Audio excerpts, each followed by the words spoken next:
Hello and welcome, my name is Haas, and this is not a game review, but it's a review of a movie, of a game franchise, so I think I'm still kind of in the clear. It's Warcraft! Finally, after literally dozens of years, this particular world of orcs, elves and magic has made it to the big screen, and oh. Well, the initial reception certainly hasn't been too positive, but is it fair? Here's my spoiler-free review of the movie, mainly as a longtime Warcraft fan. The movie takes place during the events of the so-called First War from the first Warcraft game, Orcs and Humans, and is directed by Duncan Jones, known for the excellent Moon and Source Code movies. The story itself is then rather simple. It tackles the initial invasion of the Orcish horde into Azeroth, specifically the Eastern Kingdoms ruled predominantly by humans. And these are the two main sides that are shown in this movie, as we follow groups of human protagonists, Orcish protagonists, and Orcish antagonists, led by the wonderfully over-the-top evil Gul'dan, who is easily one of the stronger elements of this movie. In between it all, we have the half-orc Garona as a very, very obvious bridge between the two main races. The story then largely follows what fans will expect, but it does make a few critical deviations and changes in the existing lore, which do work out in the movie's favor. The most notable thing about this movie then is its atmosphere and use of CGI. It's all extremely over the top. It makes no concessions to fans of realism. And this, frankly, is going to put a lot of non-fans off from the get-go. But similarly, this style breathes Warcraft. The aesthetic isn't restrained, it's vivid and sometimes cartoon-like. The savage orcs look like gleaming creatures of muscle and have a lot of detail. The human armor is way too big and clean, with not even traces of dirt. Everything they wear and show could easily have been taken from a Warcraft trailer, and as someone who would happily watch an entire movie made up of Warcraft trailers, that is pretty much what you'll get. The CGI does fall flat in a few places, mostly the human city of Stormwind, but is generally executed excellently, and especially every scene following Durotan and Orgrim, the two main orc protagonists, feel expressive, lifelike, and are believable. The combat is well animated, feels impactful, and in general makes for a nice spectacle. The orcs in particular are a strong suit of the movie, and as they are a lot more interesting and impressive to watch than the human counterparts, it is regretful that the movie skips over story elements such as explaining better why the orcs are leaving their home in favor of showing us more human scenes. And the human scenes, in fact, suffer most from what is the main issue of this movie: the pacing.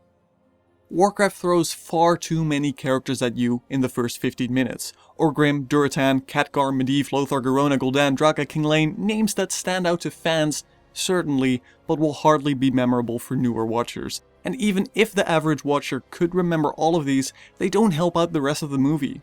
It displays a tremendous issue and flaw. It tries to do too much with too little time. Supposedly, they cut 40 minutes out of the final version, and I can only imagine it's from the first half, because trying to make us care about so many different characters simply does not work in such a limited time frame. So many of these earlier scenes stick out like a sore thumb. Lothar's son, for instance, and yes, he does have a name, but he is so unremarkably boring I can hardly remember it. His scenes are utterly pointless. He is a poor, shallow plot device meant to make Lothar ultimately more intriguing, but would have been much better spent on expanding the relationship between Khadgar and Lothar, or on something else altogether, say Durotan or Orgrim. Having entire scene changes just to incorporate some poor dialogue between Lothar and his son is a waste of time and effort better spent on building up a smaller pool of characters. And Khadgar, on that note, the shitty wizard in his earlier years, is easily the best character in any of the human scenes. Of all characters, he likely shows us the most of the universe and magical side of this high fantasy world, and does so while constantly remaining entertaining. Sadly, this can't really be said for the rest of his human cast, mainly because of some awkward dialogue. A smaller scope, focused longer on fewer characters, would have made this a much more interesting watch, as ultimately entire characters like King Lane or the immensely awkward and cheesy sexual tension between Garona and Lothar just seems rushed. These quick scenes generally just pull you out of the rest of the story without advancing it in any interesting direction, and feel like filler of the worst kind. For a movie that is constantly running out of time, they are poorly placed. And while we're on the subject of many short, out-of-place scenes, they also display that this movie is first and foremost made for fans.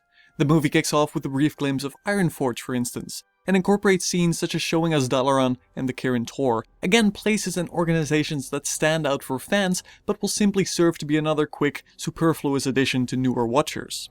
Given more time and build-up, these could have been remarkable places and set pieces, but as they are literally just brief glimpses, they feel erratic and jarring to the overall movie experience.